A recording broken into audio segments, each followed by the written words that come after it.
Good morning, everyone. We live in intriguing times. We are hyper-connected, at the same time increasingly disconnected from each other.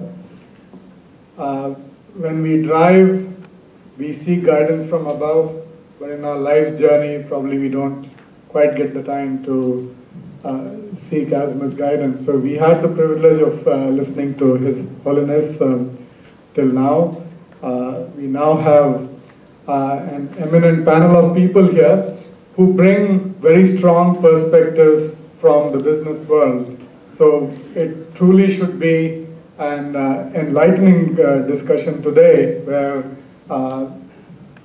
we'll not only have those perspectives, but hopefully a strong interaction from the audience as well as amongst the panel members together with Swamiji here. Swamiji talked about nature inherently is not egalitarian, and of course increasingly in the society we have inequality which is increasing and with its manifest problems and so on.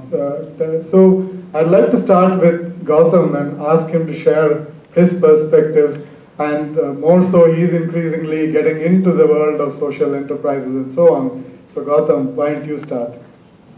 Thank you. Good morning, everyone, and I'd like to thank Rajiv for inviting me here. It's wonderful to listen to you this Saturday morning. I think it's a very worthwhile way to spend the start of the weekend. I think I should just spend 2 minutes giving an introduction as to why I'm here. I mean, of course, we all want to be here, but my connection with Rajiv goes back brings me to my school days, because his uncle Rishikesh Mohafatlal and Ajay Piramal, who you also saw on the board, and me are connected. The fact that we started off at school together when we were 11 years old. So so all these now 5 decades later, we still remain good friends and connected in different ways. And we're talking about sustainability. That's in this world, even though I've moved to Singapore when I was 16, it's an amazing example of remaining connected, even though our lives and our work has taken us different ways and different paths. But I'm glad that that connection brought me here this morning. I think before we came over here this morning, I think we've been trying to say what the 3 panelists are going to say, and we wanted to keep it fairly unstructured. And I thought of saying a few things. But after listening to His Holiness, I want to tweak it a little bit, so I might confuse my fellow panelists, but I think I'll stick to my main themes. But we talked about sustainable capitalism and other isms. And for all of us here in Singapore, this last 5 weeks has been very emotional because of the passing away of our founding father, Mr. Lee Kuan Yew. It's also got us to reflect and look at what this country has achieved. And of course, Mr. Carter has been here since many years, 1949, but I came here in 1971, 6 years after Singapore became independent, and also seen this progress. And it's an amazing progress I think, probably not equaled anywhere else in the world, from what it started with very little resources and how it was achieved. And it's, so I was trying to say, what sort of capitalism is that then? I mean, what sort of capitalism that we follow here in Singapore? And Mr. Lee Kuan Yew has always been referred to as a pragmatic person. So is it pragmatic capitalism that brought Singapore to where it is? Because it is a combination of many aspects of capitalism, but Mr. Lee Kuan Yew was not a particularly ideological or even a spiritual person. But he was very practical. He took the best of many things and brought Singapore to where it is. But it's a small place. And many of the challenges he faced perhaps difficult to achieve elsewhere. But some of the values of having an incorruptible civil service, an impartial judiciary and impartial bureaucracy, and a meritocracy, these 3 things together with following a very capitalistic way generally. And actually that's one difference in his approach, which led him away from India initially, because he was a great fan of Gandhi and Nehru initially, because of the fact that they stood up to anti-colonialists, wanted to become independent. He was a great fan of India initially, but then India went a very socialistic way, and he said, well, that's not the way I want to go, because unless you create value and you create wealth, how will you lift your people? A little bit what Mr. Modi is trying to do now. Ultimately, if you want to uplift people from poverty, you need to create wealth. And capitalism is obviously one way of doing it. Even China is, to some extent now, moving that way. Most countries are doing it. But we all know it. We all appreciate unbridled capitalism gets you to all sorts of problems. So I just wanted to leave three things which, for our further discussion. We talked about it, inequality, and His Holiness said that the world is really unequal in every way, and very difficult to bring equality in and spread it consistently across. But inequality is just, the scourge of inequality is amazing now, in the sense that even in our lifetime, the way it is not just the rich, the middle class, and the lower incomes. It's the fact that people are becoming just super rich at the top, and and they're creating this wealth with very few people. And that has huge implications for the world, because you don't need to employ as many people. And then, and this is being done because of technology, because of globalization, and because of convergence, through excellent communication, the internet, the whole fact that the world has shrunk.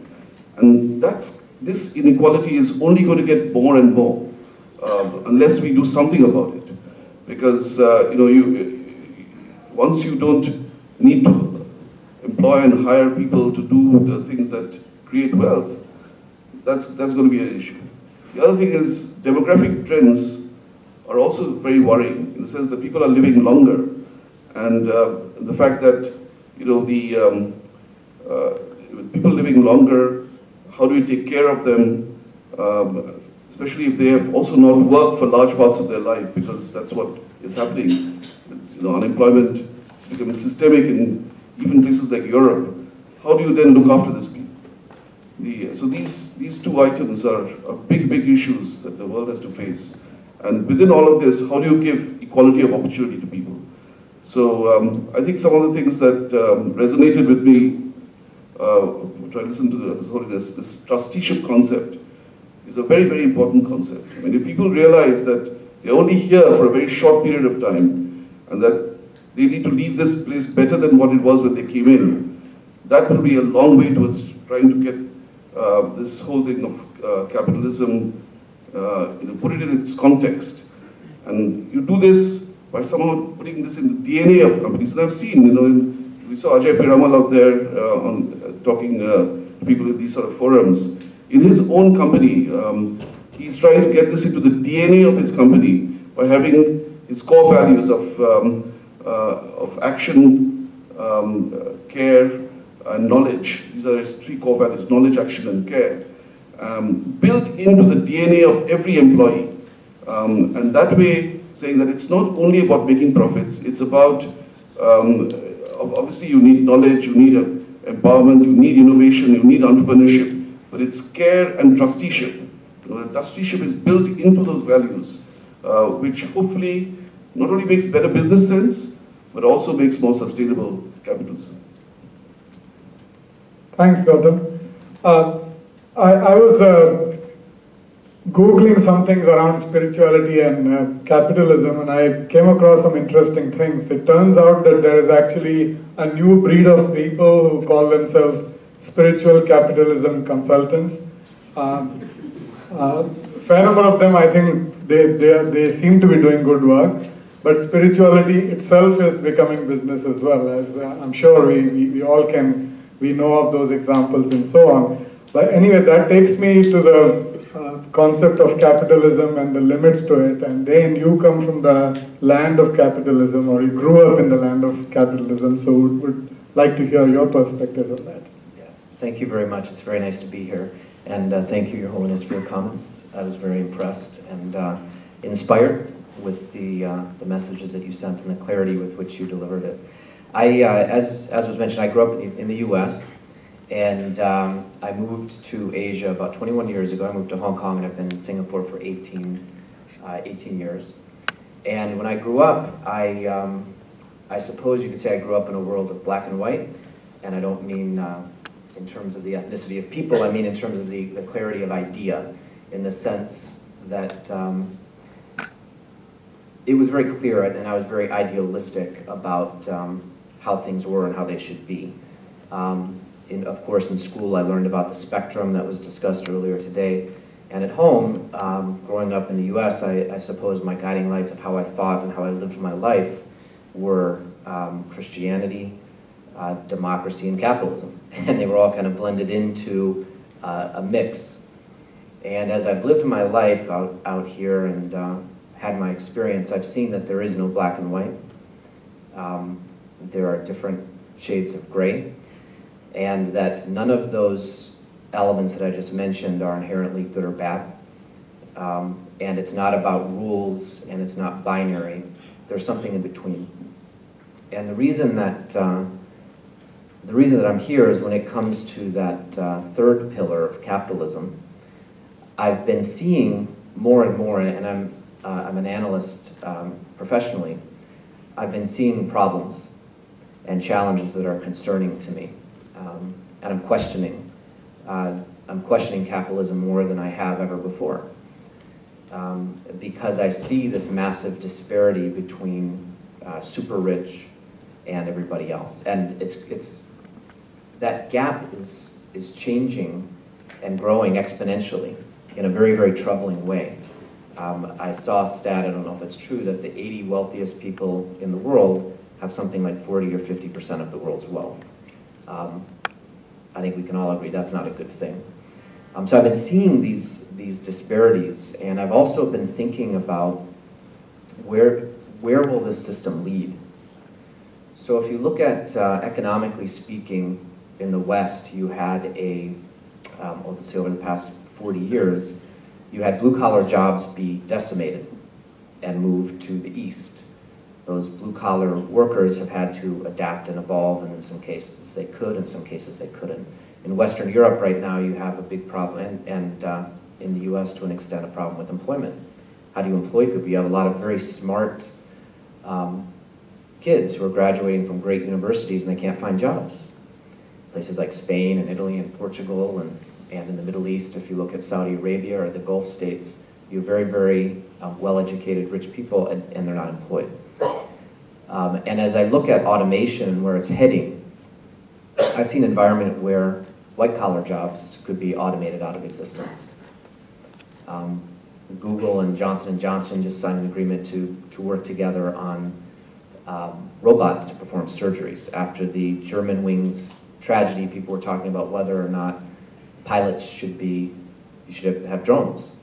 Of course, we already have drones. So if you think about an environment where we're not just automating blue-collar jobs out of existence, we're automating white-collar jobs out of existence, what does that mean? How are we going to employ people? And if you don't have workers, can you have customers? So I see issues, and I think in a lot of, as you said, these Western countries, we see the canary in the coal mine, where the strains of capitalism, I think it needs to change, it needs to evolve. And where my mind went in the discussion today is what is going to be the trigger for that change. A quote that I like is that pain is a great teacher. That, and I liked the comment this morning about human nature fought back. So if you look at what is going to be the trigger for that change to capitalism that we're seeking today, is it going to be from the inside and as it should be? Or is it going to be because it's a necessity and it has to be? And I'm afraid it might be the latter. I think that the real spark in the long term could be necessity, because the capitalistic system starts to break down in the same way that the communist system did as well. But anyway, hopefully not. Hopefully through sessions like this and these discussions, we can indeed have a grassroots improvement. Well, one other connection I thought of this morning was the sharing economy. And when we talk about trusteeship. So with one of the trends, economically speaking, is the so-called sharing economy, where through Uber or through Airbnb or companies like this, it's more about getting access to that asset rather than owning it. You don't need to own that vacation house. You can use it through Airbnb. You don't need to own the car. You can get a ride through this app. So I think, so from that perspective, it's more hopeful than perhaps my earlier comments. But either way, I'm happy to be here, happy to share thoughts with all of you and to learn from all of you as well. Thank you. Thanks, Dane. At the beginning of the session today, Rajiv took us through the objectives of Artha Forum, and he talked about encouraging entrepreneurs to imbibe values and social conscience and those kind of things. So we have an example here. Jayesh, you are a serial entrepreneur, and folks, that seriously serial entrepreneur, 9 startups, okay, so it's not 2 or 3 that makes serial, it is 9. So you've been a serial entrepreneur and now into impact investing as well. So I'd like you to share your perspectives, and perhaps you could, after that, might want to pose a question to Swamiji. Thank you very much. I grapple with some pragmatic questions myself, so what I'm going to do is pose those questions to all of you and request all of you to think about these things. And these questions probably came to your mind as well. One of the big questions that all of us grapple with is how much is enough? There are people who are affluent, and there are people who are in the professional world, there are businessmen here, there are entrepreneurs. Well, how much is enough? Are we all just mindlessly accumulating wealth, or is there a planned accumulation of wealth? Is there a plan behind this? I have a lot of friends who are entrepreneurs who exit and get huge sums of money. So they make money, they spend half their life making their money. And then they spend the rest of their lives making money on money. And then they die. And the question is, do we plan to arrive somewhere before we die, or this is just a mindless accumulation? I think we have to think about the measure of success and happiness. I think we all think, some of us think that maybe the measure of how much money, wealth we have is the measure of our success. Then once we have gone past that, then we start doing good. So a lot of people start doing good, and then they start measuring how much they're doing. But what about being good, right? Is there a calibration of that being good? So that's a question I have. One very interesting book, in case you guys haven't read, which has really influenced me, is How Will You Measure Your Life? It's written by Clayton Christensen. It makes you think about your life and the purpose of your life. And I encourage folks to read it. So one of the things people do is when they see some affluent folks, especially sitting on a panel, they always look at it with a lens saying, okay, this guy's made it. He's made a lot of money, so he's sitting there and giving us gyan. Actually, it's a lot more than that, because there will always be someone who's more affluent than the other person, or you, or me. So at what point do you sit back and take a view of what is enough, how much is enough? The other thing that I talk about is that how much is enough is also partly need-based. I think His Holiness talked about that. Or is it want-based? Sometimes it's insecurity-based, right? We're insecure. So I have a friend who's got a house completely paid off. He's got $5 million in the bank, and he's still going at it because he doesn't think it's enough. And then there are many people in Singapore who live in Singapore. They may think that, yes, actually it is not enough. And then there are others who are having professional jobs who think, oh my God, this guy's got so much, why does he have to keep going? So is it insecurity based, or is it lifestyle based? This guy's got amazing amounts of lifestyle. And then last but not least, and this is or, is it bragging rights, right? There are folks who have just amazing lifestyles and they don't think they have enough. They want bragging rights, they want to buy teams, they want to fly around, they want to own private jets. And it's still not enough, they still keep going at it.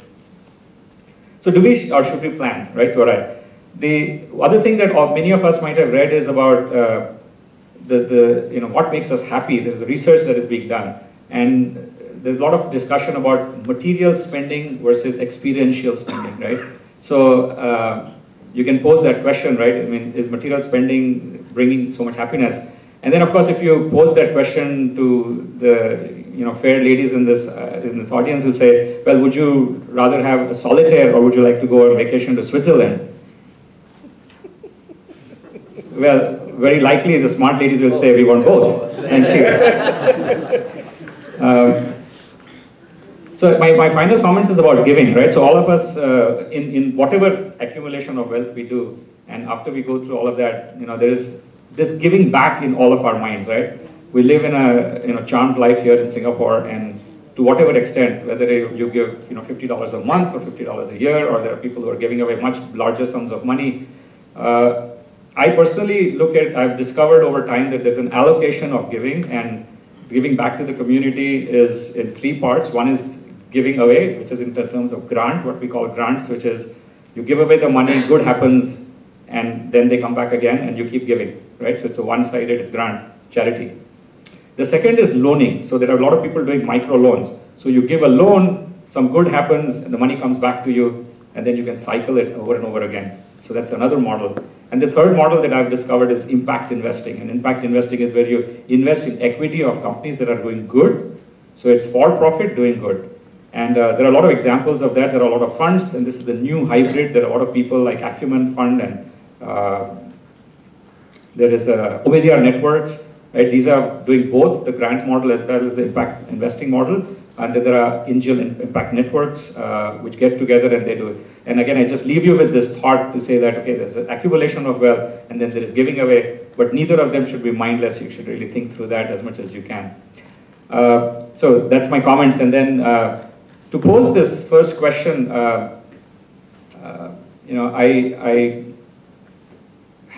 I'm always grappling with this issue of religion. As I see religion developing over my lifetime, and I'm a lot older than what I look, and as I see that religion, the conventional religion is slowly fading, I feel, and there is a lot more of spiritualism that's coming in, and there are more and more youngsters who are becoming agnostic. I mean, if you go to their Facebook and you see religion, it says agnostic, and so I think it's going from conventional religion, cult, to spiritualism, to agnostic. And I worry about the morality of the world as a result of it. So I guess my question is, while you mentioned that religion and spirituality is one, I mean, I see more and more people sort of shying away from conventional religion these days. So can you just make some comments about that, please?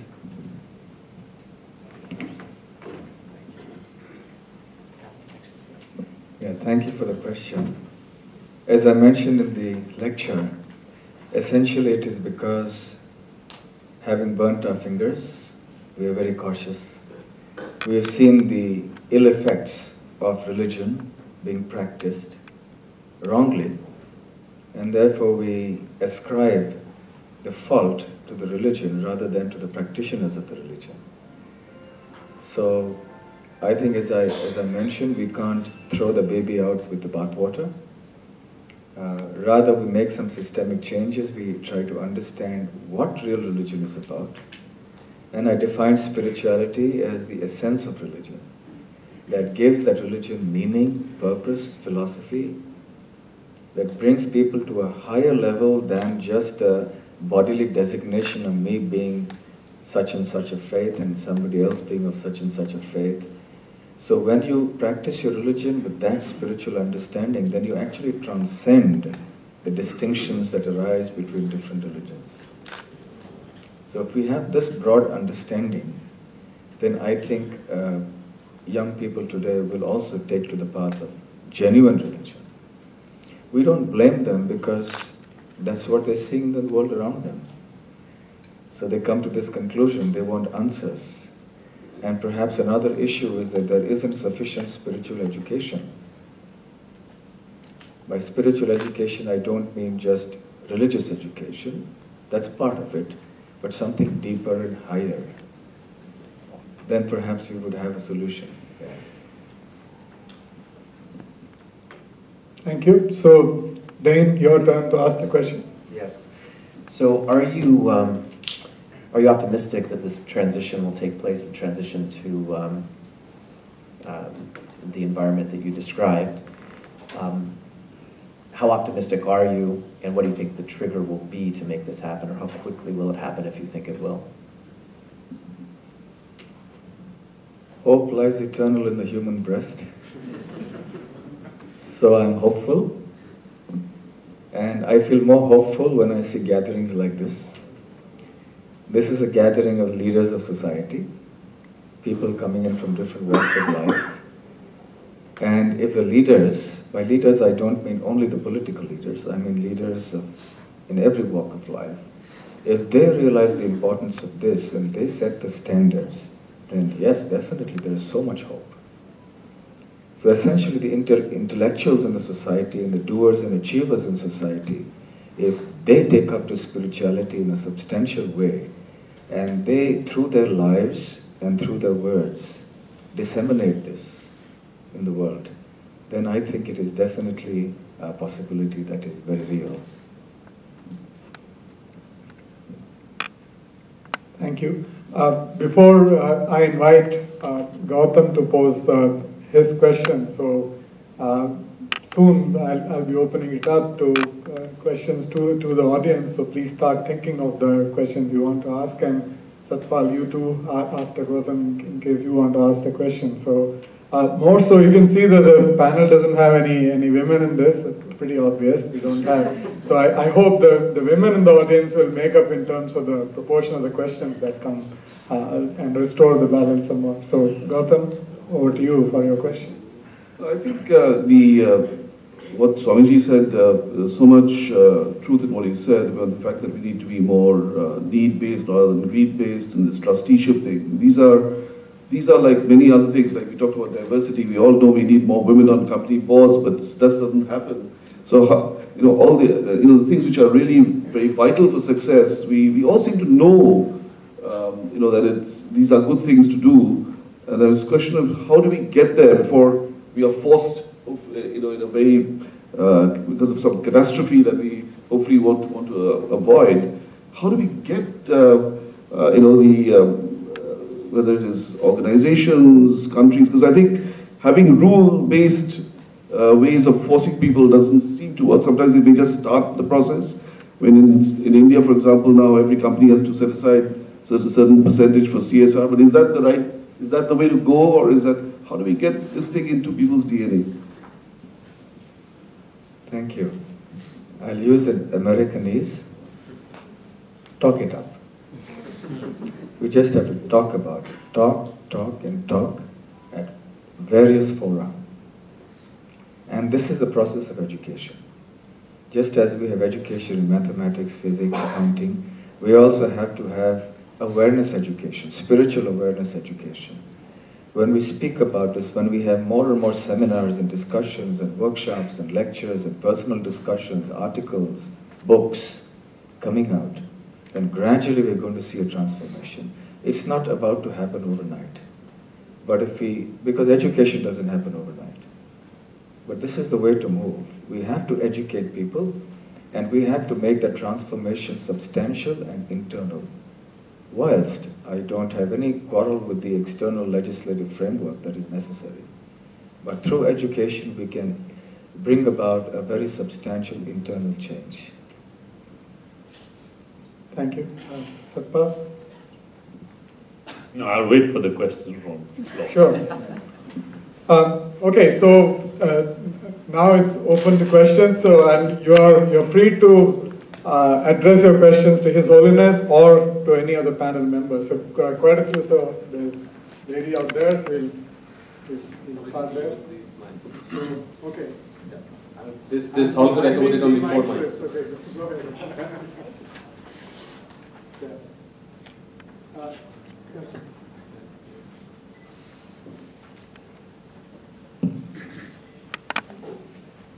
First of all, Your Holiness, thank you so much for an inspiring talk. After a long time, I've heard somebody talk about spirituality and capitalism with such clarity, so thank you very much. My question is, we talked about systemic changes, and then there was this thing about women on board. So I'll challenge the gentleman on stage, what are you doing to support our cause? And Your Holiness, how can we bring about the systemic changes you're talking about in religious communities? We'll start with His Holiness first. Systemic changes, as I mentioned in reference to the earlier question, is through education, fundamentally.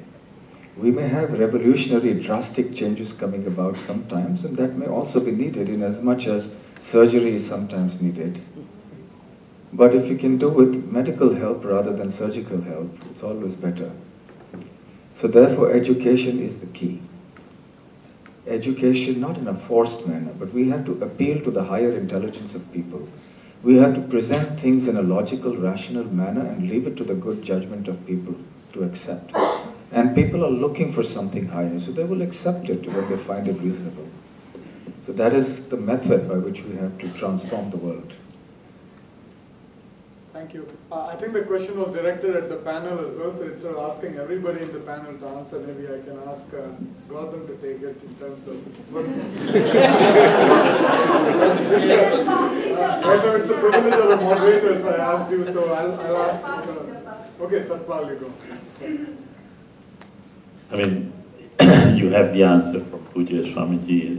One will never disagree with him. He's spiritually reached. In terms of everyday life, it's not so simple. As you said, you can talk about it, you can talk to your children about it. We face this problem every day. I go back with my son every day, and we always disagree at times about this thing. He says he believes in a God, but doesn't believe in the religion, a religion as such. I think that's nonsense, but he's my son, so he probably... I think the problem that we have in today's world is not a lack of knowledge, but too much knowledge through the internet. They are exposed to everything. Of course, they don't read everything, they don't even read newspapers, but they read their Facebook, they read the internet, they can access a huge amount of this thing. But it's a persistent battle to try and bring them to your level of thinking, which may not be even your own level of thinking, just an independent mindset to try and see the good values and distinguish between those good values and what is obviously the rubbish that you see on the internet. I think persistence will pay. As Swamiji says, you just talk and talk about it. As they grow older, the children will see it, and